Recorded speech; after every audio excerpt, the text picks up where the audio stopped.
You're on Vision Christian Radio. It's Neil Johnson with you, the Monday edition of 2020. A conversation shortly I'll invite you to join into when we open our talkback lines. Just a few minutes away before we do that, because we're talking today about being anxious. You know, there are two words that appear frequently in the Bible. Those words, fear not. In fact, somebody's worked out there are hundreds of references, even one for each day of the year. Well, we're turning our attention today to a question that asks, are you anxious? And whether it's fear of the future or worry about the past, these can lead to, for some, crippling depression, guilt, even panic attacks. A conversation today about fear and being anxious, as well as how we might approach these things as Christian believers. Is there an extra tool in the Christian toolbox that helps us deal with the sorts of fears that can sometimes paralyze? Well, Peta Soorkia is back with us today, a former pastor, now a Christian Therapeutic Life Coach who leads Peta Empowering You. Peta Soorkia, a special welcome back to 2020. Thank you so much for having me again, Neil. It's lovely to be here.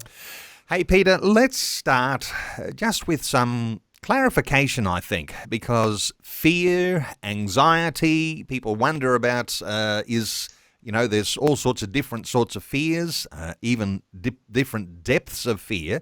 Where do we make sense of this word anxiety? Well, anxiety is when we're concerned about something, and it could be on a very low level, or it could be, as you mentioned in the introduction, something reaching to a panic attack. And so anxiety really is like a continuum, and it's a bit of a seesaw. We can be on either end. And but we need something to do to combat it. And as Christians, we have amazing tools in our Christian toolbox, but we don't always activate them because we don't always recognise that they are tools and that we are fighting a battle. I'm imagining too that it may be that we might be affected by anxiety because we haven't really got a good grip on what that means for us, that somehow we haven't even recognised that. So when you've got real fear for the future, as I mentioned in the introduction, or worry about the past, are these sort of maybe even that low-level anxiety that you were talking about?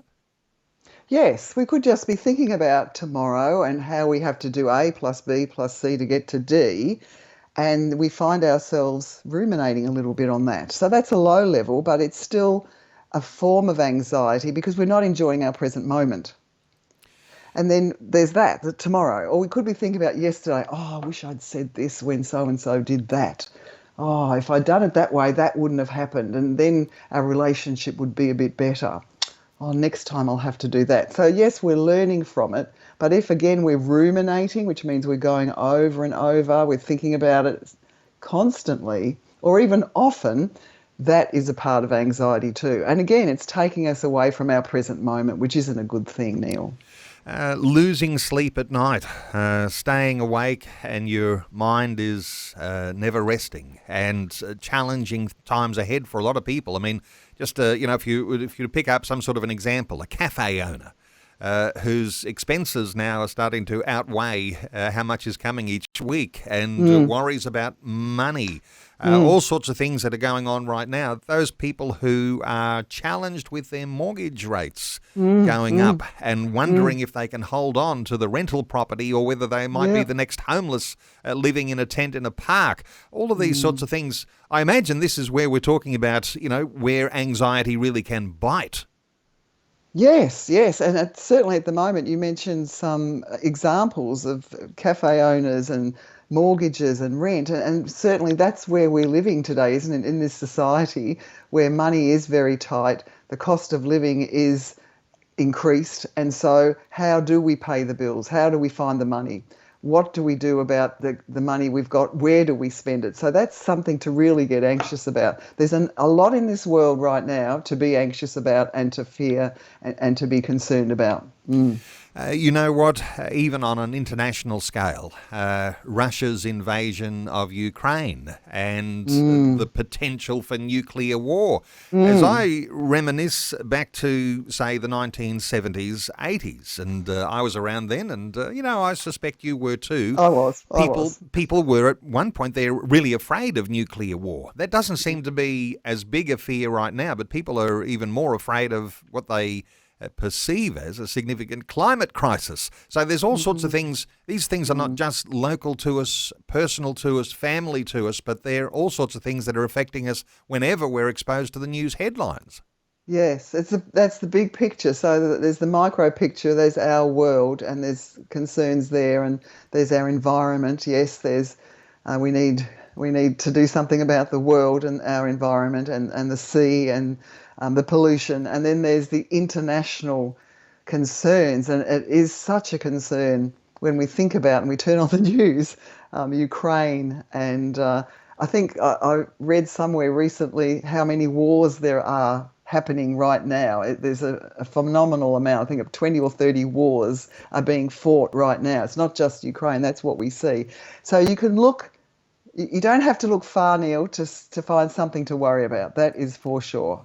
Well, we are typically not fear mongers, and what we are typically about is how do you deal with the fear when it is there.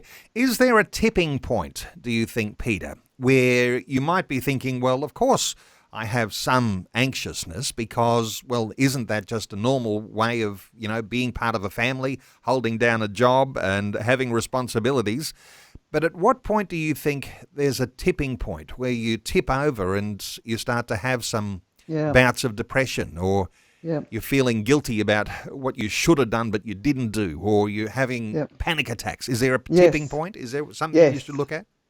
Well, I think you've mentioned a couple of them there. I think when you get to a tipping point, whatever that is for you, for the listener, we all have our own edge, if you like, and we know when we've tipped over, we're just crossing over to that edge, and we just need to be aware of our personality and what that thing is, and then how we are feeling. We really have to monitor ourselves. And if we get to a point where we want to give up on life, we want to give up on the world, we want to give up on people, when we just can't cope, it could be via a panic attack, it could be you want to crawl into a cupboard and shut the door and stay there. Whatever it looks like, it can be different for every person, but we know when we're there because we're not coping. We don't want to continue in the vein that we are continuing, the way we're living. So that is, okay, it's time to take stock. It's a sign to say, okay, this is where I am. It's not good. I need to do something. Okay, let's bring in a faith dimension here, because what we're going to be talking about through the hour is what is that extra tool, or those tools that are in the toolbox of the Christian believer, because how we deal with this anxiety is going to be very important. Where do we start? If you're talking about, what tools do we have extra as Christian believers, where do we start, Peter? Well, the best place to start is the Word. Is the Bible. And you mentioned perhaps one mention of fear or do not fear in the Bible for every day. I've heard that there are over 500 mentions or allusions to fear. So God is quite, he's got that at the top of one of his list, if you like, in terms of what we need to consider about our Christian walk. If there's so many mentions of it in the Bible, then obviously he wants to address it, and he wants us to address it. So that's where we go to first. You can just type in fear in your app, your Bible app, and there'll be plenty that come up. And so you choose one, whatever the Holy Spirit is speaking to your heart, that seems to resonate with you. But the Word has it. The Word has our answers, and we need to find through the Word what's going to work for us using his Word. Praying, believing that he can bring an end or give us some insight into what we're experiencing so that we can find our way through. Let me take you into some deeper waters early in our conversation, because you could write the words, fear not, or I could write the words, fear not. I could write a very nice letter or an essay or something like that and put fear not in there. That doesn't have the sort of weight that those words have when you know that God says, fear not. I wonder if you've got any thoughts here. It is a little bit into the deeper end here, but there's something powerful in that this is what God says, and that's why you can have faith in Him, that there'll be some alleviation of that challenge. We can read some words on a page, you're right. We can look at the words and they can resonate with our eyes, they can resonate with our mind, but do they resonate with our heart? And when they resonate with our heart, that is God speaking directly to our spirit. So we really can look at the word and know that that is God speaking through His word to our heart, to our spirit, via His spirit. And so now when we get this revelation of what He's saying and who is saying it to us, you're absolutely right, who is speaking to our heart, then we can now receive these words. They're straight from the throne room to us for our life today and for our situation, for whatever we're going through. We can receive that. There's one particularly strong verse, and I'll get your thoughts on it, out of 2 Timothy chapter 1 and verse 7. For God has not given us the spirit of fear, but of power and of love and of a sound mind. That's a powerful starting point, isn't it? It is. And it's very powerful. I think I looked it up in the Amplified. Let me just double check that. I think I did before we started to speak. No, it's another one. That's all right. We might come to that later. So with this spirit of fear, it's very clear that God is saying that fear is a spirit. Now, if fear is a spirit, and the Bible tells us in Ephesians 6, we're not fighting flesh and blood, we're not fighting people here, and if fear is a spirit, then this is actually what we're fighting. We're fighting a spirit who wants to bring us down as Christians, who wants to sow the seed of discontent, fear, anxiety, whatever we're going through, depression, worry. He wants to sow this so that we will be immobilized, Neil. And if we are immobilized, we can't do the Great Commission. We can't live in peace or joy. We can't live the life that we have been destined to live. So therefore, we can't have the fruit that we are also destined to have. So this fear is a very important business for us to address. And you even make reference in the series that you've been teaching about this to the fact that that fear can become a stronghold in the life of a believer. What do you mean by a stronghold? Stronghold can be a good thing or a bad thing. If it's a bad thing, it's got its tentacles wrapped around us and we are enchained, if you like. It's become a stronghold. It's become part of our life and we can't break free. But a stronghold can also be, biblically, can also be a place of strength in the Lord. And I think the word for that in probably the Hebrew is the word Masada. And there's a wonderful place, if anyone is listening that's been to Israel, they might have been up to Masada. And it's a stronghold, a fortress up on a high hill. And that's where the Jewish people would fight their battles because people couldn't get up there. So we want a stronghold of strength in the Lord. We don't want a stronghold of fear that is tying us up. Let's chat about some other examples. Fear for your marriage. You might have all sorts of things that are going on within your own marriage. Some vulnerabilities present themselves. Even broader family influences on your marriage, or for your own family. You might be raising young children or you've got teenagers and they're mixing with the wrong crowd and you're fearful about the direction that they're going. These sorts of things can grip us in a whole lot of different levels. Oh boy, you've just opened a big can of worms there, Neil. Where do I go first? Let me speak. Look, I lived in a lot of fear in the early days of my marriage, and we, thanks be to God, have worked through a lot of things. But fear can cripple a marriage, and we can often turn the fear from the issues in the marriage to the person that we're married to. So that's a real danger, that we then look at them. They're the problem, okay? It's not me. Maybe I'm not perfect, but hey, look what they're doing. So this is an issue that marriage It's between two people, men and women, and we are, poles apart. So we're starting off really on the back foot, if you like to put it that way. But God created it like that so that we can work out our issues in hopefully a safe environment with a third party, which is God, so that we can get bigger, better, and stronger, and then go out and be a unified force. So that's marriage. Kids. There's plenty to worry about with kids, right? Yes. You've got little ones running around. My granddaughter, who is 1.5, just ran into a corner of a wall and had to have 3 stitches. So just Yeah. something like that. So little kids, they're trouble just looking at them. They're beautiful, but they're trouble. And then when you get to the teen years, wow, I can remember my son as a teen, and I had many sleepless nights. You mentioned sleep earlier. So yes, our families, our environments, our marriages, our communities, there's all areas where we can certainly be fearful. Well, one thing is for sure in this conversation, there's not a single listener left out. We are all actually vulnerable to being anxious. And if we're not anxious right now, it doesn't mean we might not be anxious tomorrow, because things develop so quickly in our own lives, around our finances, in our families.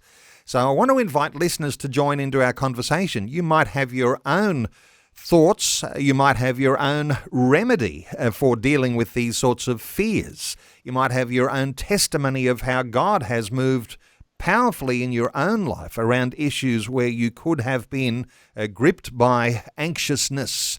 And you've got a testimony as to how you've come through that. Well, I want to open our talkback lines. I know that Peta will appreciate hearing from listeners today. Peta Soorkia is our guest, former pastor, now a Christian Therapeutic Life Coach who leads Peta Empowering You. We're back with more in just a few moments. Our talkback line is open on 1-800-316-316. You might identify with what we're talking about today. Would love to hear from you. 1-800-316-316. Christian Therapeutic Life Coach Peta Soorkia is our guest. Peta, let's talk through some of the practical things that you might be able to do as you think about getting on top of being anxious. Where do you think we start here? Well, it's a bit like exercise, Neil. We want to build our muscles in terms of our body, and we want to build the muscles in our heart. So we've got a strong body, strong functioning in the body, within the body. And it's the same with our spiritual muscle. We need to build that. And so in terms of being anxious, we want to build a spiritual muscle that fights fear at its inception, that fights anxiety just when it's minimal, before it grows into a big to-do. And so how do we fight? Well, that's what we can talk about, how to build that muscle. I've got several little tips. But for me personally, Neil, I've recently been through some loss, quite a bit of loss in my life, losing people, my mother and a friend and another friend and an uncle. So all in a short space of time. And there were a lot of things to do for my mother's funeral with all this other grief around me as well. And I began to get quite anxious, and I began to have some physical issues, and I began to have some sleeping issues. So there were a lot of things going on because a lot of things needed to be done in a short space of time. But I recognised that, hey, I know what I need to do. So let's put some of this into practice. When we align the grief with being anxious, and there's certainly an alignment there, when you say there's physical issues as well, and, yes, we might all identify losing a loved one. We might not sleep so well at night. But these physical issues, when the physical issues start to overtake you, then, somehow or other you've got to seek some help, haven't you? Yes, absolutely. And certainly I did that, and I would recommend that if you're listening and you are having some physical issues and you know that they're based around anxiety. And even if you don't know, they could be based around anxiety and you don't realise that. So yes, definitely see your doctor, see a medical practitioner, get some insight into what's going on, perhaps get some spiritual insight into what's happening as well. We need to look at things from all angles. It's not just one part of the psyche or the person we're looking at. There's different levels of the person, and psychology calls this biopsychosocial And some psychologists are adding spiritual onto that, which is good. So we are made up of biopsychosocial spiritual components, and that makes us the whole person. So we really need to investigate all of those areas if we are struggling physically or in any other way. And interestingly, when you're adding spiritual into the dimension, that doesn't necessarily diminish these other biopsychosocial areas either, do they? Because there is something very important that comes from the care that we're receiving from various sources when we're going through some particular times, like you're talking about a journey of grief through losing some loved ones. So there's all sorts of care elements in there as well as the spiritual dimension. Yes, well, they are actually all components of a person, and they all interrelate and interact with each other. So the physical is affected by the spiritual, is affected by the social, is affected by the other, So each one impacts the other. So just because perhaps you're not sleeping doesn't mean the others aren't concerned or aren't part of that. They are all part of it, and you press a button on one and you're pressing a button on the others. So attend to whatever is showing up. It's like the saw that you're seeing, but there's a saw underneath. So attend to what you're seeing, and hopefully you'll start to be able to get down and attend to the other issues, other components as well. Now, we're going to enlarge on some of these things after the news, but we're in this practical space. And I know that there'll be listeners who are saying, well, I've been experiencing my own pain. I've had this grief journey. I've got worry that seems to be endless. It's making me very anxious. Some of the sorts of interventions that we might talk about after the news, what's on your list here for the things that you might generally look to see as how do you actually deal with this anxiousness? Well, I've got quite a few. I'm going to touch on, maybe if we get up to it, up to 6 today, but there's a lot of them. But being Christians, I think we probably need to start there and get down in your corner with God in the same corner. Getting with him is going to give us an insight that perhaps we won't have otherwise. So that's probably where I would suggest we go firstly. Okay, well, this is the thought of being on your knees, and we might not be used to that, but we might know that we're being gripped by anxiety. We might know that we are fearful. We might know that we're even being affected physically, but we haven't been spending much time in prayer. There's this old saying, a burden shared is a burden halved, and we might look for another human being to help bear our burden. But if you don't have that human being bearing a burden, there's this dimension where prayer actually brings God into the equation, and he promises to bear our burdens. How powerful is that? Come to me, all who are weary and burdened. Take my yoke upon you and learn from me, for I'm gentle and humble in heart. So he wants to bear our burdens. We are not meant to bear these alone. We are not meant to do life alone. We are meant to do it with God. And if we are very busy, and life is busy, and perhaps you're busy out there and you're trying to earn the money to pay the bills, we understand that. But unless we have that time with God, we don't have the energy or the stamina or the refreshment to actually go out there and do what we need to do. So we need to spend that time. And it's an easy thing to minimise, to do less of, because in a way we might think it's sort of an extra to our life.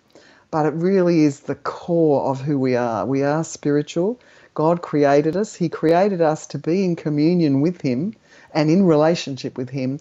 And if we're minimising that, we're doing ourselves a disservice. So I would encourage you, don't minimise that. Spend some time with God. If you can do 5 minutes more, and if it's only 5 minutes, do that. It's going to do something really beneficial for you. Well, our talkback line is open on 1-800 316 316. Our special guest is Peta Soorkia, a former pastor, now a Christian Therapeutic Life Coach, who leads Peta Empowering You. Her website, petaempoweringYou.com. There's some blogs there as well, and Peter's written a couple of books. We'll talk about those later, but after news, we'll continue our conversation, and there's some more of these keys, practical keys of dealing with how you are when you're anxious and those things that can affect your life. We're back with more after Vision National News. Wonderful to have you along with us on this Monday edition of 2020. If you're just joining us, joining into a conversation asking, are you anxious? And what do you do about that? Is there a special superpower you might have as a Christian believer that helps you deal with anxiousness? There's two words that appear frequently in the Bible: fear not. In fact, someone's worked out there are hundreds of references, even one for every day of the year, and as Peta Soorkia, our guest, says, could be as many as 500 references to fear not in the Bible. Well, we're turning our attention to the question, are you anxious? And whether it's fear of the future or worry about the past, these can lead to crippling depression, guilt, or even panic attacks. Well, a conversation today about fear and being anxious, as well as how we approach these things as a Christian. Is there an extra tool or more in the Christian toolbox that helps us deal with the sorts of fears that sometimes can paralyze? Our special guest is Peta Soorkia, a former pastor, now a Christian Therapeutic Life Coach, who leads Peta Empowering You. And you can join our conversation on 1-800-316-316, 1-800-316-316, your thoughts on being anxious. Peta, before we get into some more of this, it's fairly anxiety developing when you think about what you do as regular exercise, doing long-distance swimming in Port Phillip Bay in Victoria. You're based in Geelong and you like to swim in the bay, not just in the warmer summer, autumn or spring months, but also right in the middle of freezing cold winter. Tell us about your swimming. Okay, just to correct you, sorry, I'm not in Geelong. I'm in Altona, which is a Melbourne suburb, but not far from Geelong. Okay, yep. And I don't do long distance. I do short distance. Right. But yes, it's a very good cure for anxiety, and that is cold water. And there's a lot of studies around this. And I discovered it during lockdown. Melbourne, as you know, was the place in the world that had more lockdown days than anywhere else. And so we were stuck and we had a 5K limit where we could go for our exercise. And as a swimmer, I was no good after 1 week. So I got myself a wetsuit and got in the bay. So it's cold. The water still gets in a wetsuit, but it is invigorating. There's a great group of people that also swim, so I've met lots of people. It's been quite a journey. Okay, and no fear of sharks? Look, I don't even think about sharks. I think once I did, somebody said something about sharks and I thought, what? I don't think about sharks, but I do think about jellyfish. And jellyfish sting, and although we don't have many, we have the last 12, 18 months in the warmer weather because of El Nino, so there's been jellyfish, and I've got a wetsuit during the colder months from head to toe, everywhere, except on my face. I'm doing freestyle, and where would I be stung twice? But of course on my face, and it stings and it lasts. So that I'm more concerned about jellyfish stings than sharks, believe me. Okay. Hey, the cold water idea, is this something that's, do doctors or counsellors say to people, if you're not, maybe you don't swim in Port Phillip Bay in the middle of winter and experience that cold water, but, you can stand under a hot shower and then turn the cold water on. Is this the sort of thing you can do at home? What's the benefit here, of this cold water? Give us some insight here. Okay, well, there's lots of studies on what it does do to the internal workings of our body, but also emotionally and our mental health. So there's lots of studies. People can just Google benefits of cold water therapy and they'll find out. But for me, I've just started in the morning now changing my shower from warm to tepid to cold. And if you can go for about 3 minutes, it's hard. I'm up to 2 minutes. It really does create this feeling of well-being and feeling alive, and it's physically therapeutic as well. So I would recommend it. There's lots of studies. People do it in Arctic circles. So they're doing it all around the world, and you will find a benefit. So I'm waiting for you, Neil, to tell me when you've started your cold showers. And I'm just looking at the date. It's the 27th of March. It's not April Fool's Day. So you could be saying to people, all your problems will be solved standing under a hot shower and then turning the hot Yeah. water off and leaving the cold turned on a cold day. Oh. Hey, let's come back to some of the practicalities of getting on top of being anxious. You mentioned just before the news a really powerful one, and that is getting on your knees before God, inviting Him into the challenges that you're facing. And this is one where a lot of people will be able to testify, yes, the anxiousness that I have felt subsides when I invite God into my problems. Where else do we go from here? Hit us with a bit of a list of these sorts of things Yeah. that you can do. Yep. So with that first one, the presence of God, perfect love casts out fear.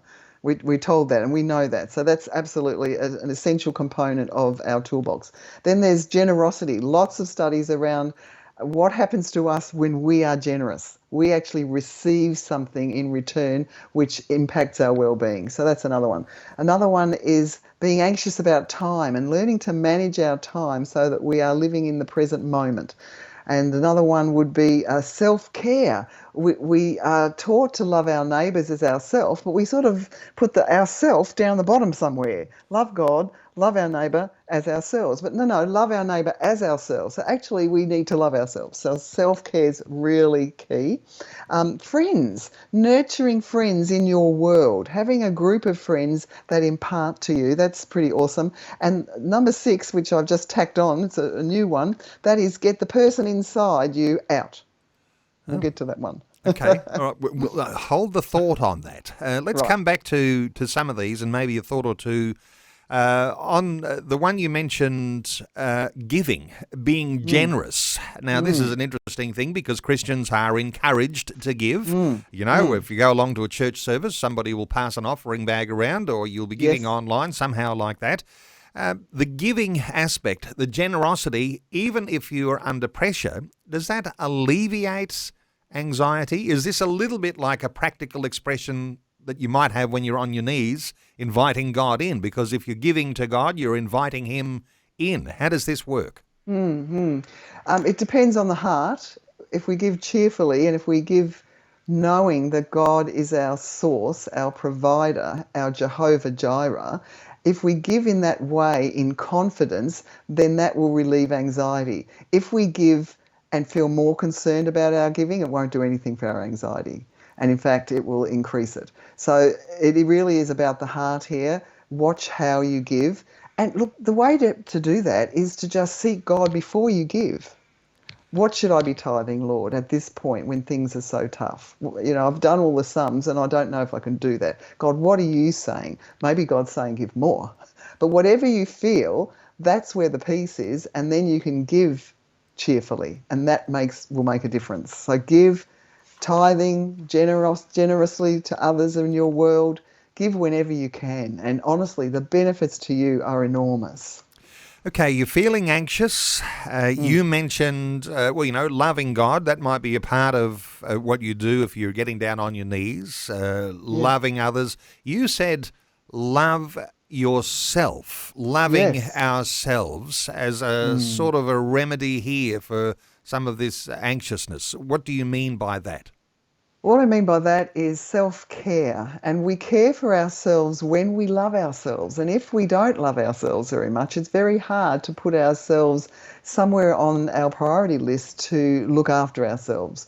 But if we do nurture ourselves because of our self-love, because God first loved us, then we can look after ourselves. And when we look after ourselves, we've got more to give. So it's a big component of reducing anxiety when we have enough time for ourselves, when we take some time out, when we pamper ourselves a little bit. This week I'm actually taking a hand because I need to, because I've had a rough couple of weeks, and all of a sudden this little sort of juxtaposition of things appeared where I could do it. And I thought, movies, popcorn, let me do it. So that's just a bit of self-care that I'm putting in for myself because I need it, because I minister to a lot of people. And sometimes when we do that, we just become empty. And I'd become a bit empty to the point I was doing sort of mad things. So if you are getting to the point where you're on the edge, self-care, put it up there. So it's important. Well, we are talking about Are You Anxious? Let's take a call, and our talkback line is open on 1800 316 316. Let's hear from Julie in Narrogin in WA. Hi, Julie. Welcome. Hi, thank you. What are your thoughts? I'd just like to thank you. Well, I have studied the Bible to a reasonable degree, and from what I can gather, faith, really. Faith is the head chemist, faith in God, and the way I read it is that our body is the temple of God, and, it's about love, loving yourself, loving your neighbour. But if you love yourself, you treat yourself with good thoughts, good God-given thoughts, and you have that belief in God. Jesus says, those who believe in me will be healed. And I think it's all about feeding ourselves those thoughts that transform our chemistry into wellness and health. And the faith, being the head chemist, actually transforms our chemistry by having that faith in God. Julie, wonderful thoughts in there. Response from Peter. Look, that's great, Julie. You've obviously got a good understanding of faith and a good understanding of the head chemist. And I love that. It's a really good phrase. And I also picked up that you said feeding good thoughts. And I think that's such a key, isn't it? We can have bad thoughts and we can sit there and live there, which then feeds more bad thoughts. But if we're feeding good thoughts into our mind, and if we're feeding God thoughts into our mind, yes, it does change our chemistry. You're absolutely 100% correct there, Julie. So thank you so much. It's very informative and good going, girl. Keep going. Thank you. I did want to add one more thing, if that's all right. Sure. Yep. Well, I think when it comes to thoughts, we do have a choice of which thoughts we allow to really enter into our minds, and the choice of which ones we can reject. And I read somewhere that there was a study done on this, and I think a lot of our problems are based on that, the choice of the thoughts. That some people choose thoughts that aren't healthy. And I think it's a matter of just setting a barrier with those and dismissing them and choosing ones that are more healthy, that are in line with what God wants. So to me, that works. That works quite well. And I think really we should put faith primarily in God. I think I haven't been to a doctor now for 10 years, and I've practiced this. And I find I don't really need anyone else apart from God. God is the almighty healer. And Julie, that's a very good and very interesting aspect here. Of course, we would encourage people to go to a doctor if you are having symptoms of all sorts of things. But it's interesting, isn't it, when you are connected to God, He is the one who... where you find your identity. This is the interesting aspect here in some of the thoughts that Julie's sharing there, because as a temple of the Holy Spirit, we see ourselves differently. There's a dimension here in the identity that we have, because you could be a self-loathing person, thinking all of the wrong thoughts and picking up all sorts of cues other than from what God says about who you are and your value. Those are the sorts of things that are very powerful. And if you're connected with God and you're understanding His words and you're understanding that He sees you a whole lot differently than you might even see yourself, the potential that you have, those things become very powerful. A thought or two here from you, Peter, around what Julie's sharing and this identity issue? Yeah, look, I do want to address just something here, and that is that this all sounds wonderful and is true, and is truth. However, there are some people that, having had trauma, particularly early on in their lives, can't make that rational choice, although they want to. So although, Julie, for you this is marvellous, and I agree 100%, there are people that can't actually do that. And so we do need to get some help when we are in that situation, so that the tangled web of our mal thoughts, our negative thoughts, can be untangled and we can get some clarity. So then it can be a journey, it can be a slow one, can be a quick one, depending on what sort of trauma has occurred, to move from that place of tangledness to clarity. And so that's it might take some time. But thank you, Julie. You're correct. For some people, that's not so easy. Julie in Narrogin, thank you so much for your call. Our talkback line open 1800 316 316 to join in our conversation. Let's come back to some of these really practical things that you've begun to talk about, Peter. One of the ones you mentioned was nurturing and building a group of friends in your life. How important is this friendship issue? Well, it's important. We are created to be in community, not just with God, but in community in our lives, as we exist. So we are created to perhaps be married, and so there's a small community, and then with children, the community's getting bigger. We've got neighbours around us, we've got extended family, we go to work and there's another community, and we're in our church community, and then we're in the witnessing community, whatever that looks like. So in all those communities, there are people that will rub us up the wrong way, and there are people that we can find that can be a support to us and we can be a support to them. So again, studies show many, many times that being in some sort of a community does make a big difference. And in fact, there was a study done recently in 2022 of people 75 years and older. And what they did, some of them had cognitive impairment, in other words, some sort of dementia, some didn't. So they put them into two groups, all mixed up. And one of the groups had a weekly video chat with some other people, and some of the others didn't. So that was the control group who did not. The experimental group had the chat, and then after a period of time, they checked the cognitive abilities, they checked the thinking, they checked the well-being of both groups, and those that had had the friends and were chatting actually in every area surpassed those that did not have that chatting group. So being in a group of friends, talking about yourself, listening to others is very therapeutic. And interesting, because you can have friends at different levels. You could meet friends to play sport each week, but you might not necessarily be sitting around and talking through life together. I think the sort of friendships you're talking about are those sort of life support type of gatherings where you can be a little more intimate and understand the challenges that each one's going through. Hey, we're taking calls, 1800 316 316. Let's take another call. Karen is in Port Campbell in Victoria. Hi, Karen. Welcome. Hi, how are you going? Very well, Karen. What are your thoughts?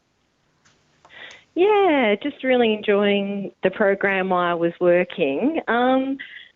And I just wanted to say, yes, I've been through a lot of trauma. I had a wonderful Christian upbringing, but my married life ended 9 years ago when my dear husband was taken very suddenly. He'd just turned 49, so it was really, really hard. I suffered terrible anxiety after I lost him, and I was really, just praying heaps. I had wonderful family praying for me, but I really found I needed to go on to medication. So I just wanted to put it out there that sometimes, no matter what, you just need that extra bit of help to get you through, because I was starting not to want to go outside.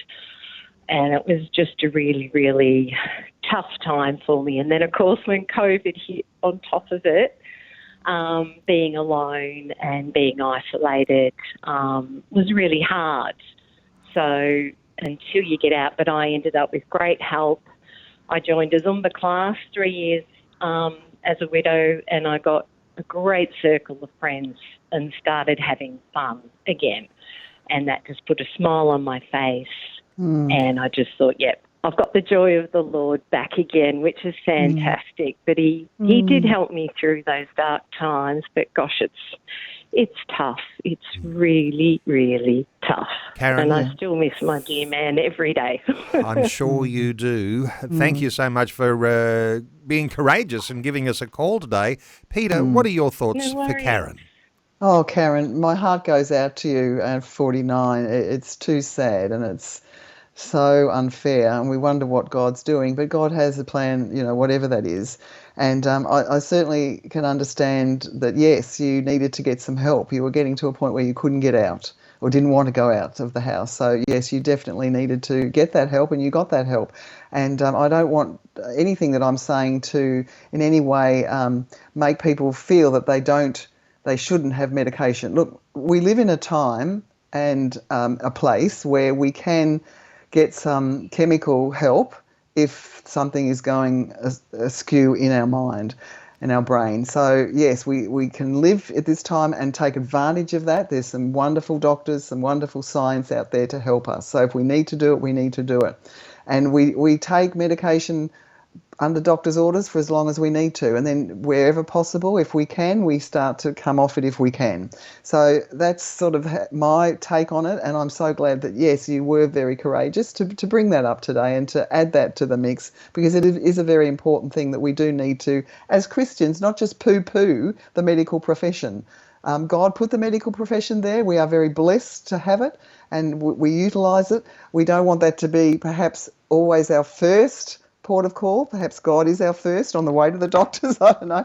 But certainly, yeah, we can balance that up with God and with medicine, and so good on you. And look, I'm so glad you got into Zumba and you're moving your body. It's a great thing, isn't it? It's fantastic. Oh, because I've been a dancer all my life. Oh, and okay. when I got to that 3 year, and I thought, I just want to start having fun again. I want to smile. I want to be happy. I know my darling man's looking down on me, and that's what he would want me to be doing. Yes. So, and I was I put off. Even I had a lovely Christian counsellor, and she kept saying, "Oh, look, just give medication a go. I really think from the trauma that you've suffered, you need rewiring." And I just thought, I don't really. But anyway, I just got to the stage where I just thought, this is no life.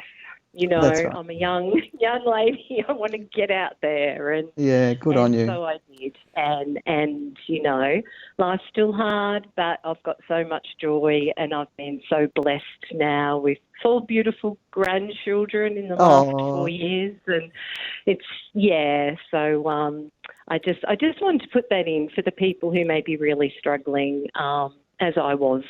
That sometimes, just getting out there, talking about it with someone can really help. And if you're a Zumba person, go Zumba. Okay. Well, Karen, thank you so much for calling through today, and we won't be able to take any more calls. But Karen in Port Campbell, thank you so much. Interesting as we tie some loose ends together here, Peter, because and it's for most people who might seek help for anxiety, many of them will actually talk through that issue with their GP. Now, interestingly, while we talk about our faith and bringing God into the circumstance, as a Christian believer, you might say that medical science supports our faith. The secular person might say, well, that faith dimension supports the medical science. I think we'll err on the side of saying we'll put our faith in God first. But the interesting thing for a lot of people who don't share these sorts of burdens with the group of friends that they might have with their church, or they aren't sitting in the office and talking with their pastor around some of these things, they are going to go first of all to their GP.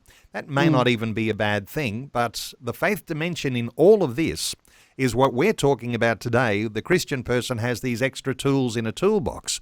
Any final thought to mention around those sorts of things, getting things in a in a sort of a priority order as to how you think about dealing with the anxieties that we have? So the priority for me as a Christian is to go to God first and to seek his will about what I should be doing. Whether that includes going to the doctor, it probably will if there's enough things going on. So as Christians, we want to believe God for our healing, but we also want to do whatever we can do to support that. So that's the priority, I would think. With all of these things that I've been talking about today, they're all just that. They're all just little tools in a toolbox, and some will suit some and some may not. But one thing I do want to just add at the end, and that is to get the real you out. And there's a real you inside, and there could be layers and layers of pain and struggle and anxiety that have layered up over the years, and so that's who you've become. But the real person inside is the real spiritual essence of you, and that's who God created. So my thing to you is to get that person out via the Holy Spirit.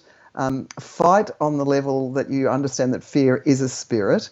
Know that God casts out fear because of perfect love, and that's who he is. Be generous with your time. Get some friends around you who are godly, maybe friends from different areas of your life with different things to impart, so it's a whole rounded impartation that you're receiving. But last but not least, over all of those things, depend on God. He's our source. Wonderful. And if you're saying what's normal, that scripture from 2 Timothy chapter 1 verse 7, for God has not given us the spirit of fear, but of power and of love and of a sound mind. Peta Soorkia, always wonderful getting your down-to-earth, wonderful, overflowing insights. It really is just so refreshing. Peta's a former pastor, now a Christian Therapeutic Life Coach. She leads Peta Empowering You. You might want to connect with Peta at her website, PetaEmpoweringYou.com. And Peta, just before I let you go, and we've gone over a couple of minutes here, but very, very quickly, have you got some online forums that people can join into coming up? Yes. No, actually, no. Okay. I've got a big year this year, so we're taking it easy, but there's always just connect with me by subscribing to my website.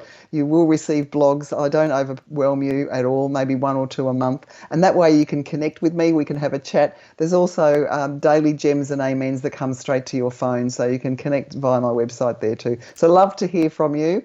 Please do connect with me if you want to further continue this conversation. PetaEmpoweringYou.com. Check out Peta's books too, Unfrazzle and Redazzle, Finding Real Peace, God's Peace, Freedom and Beauty, and then another one called Inquisitive, a reflective journal, Finding Meaning in the Middle of Your Mess. PetaEmpoweringYou.com. Peta, thank you so much for sharing your heart with us once again today on 2020.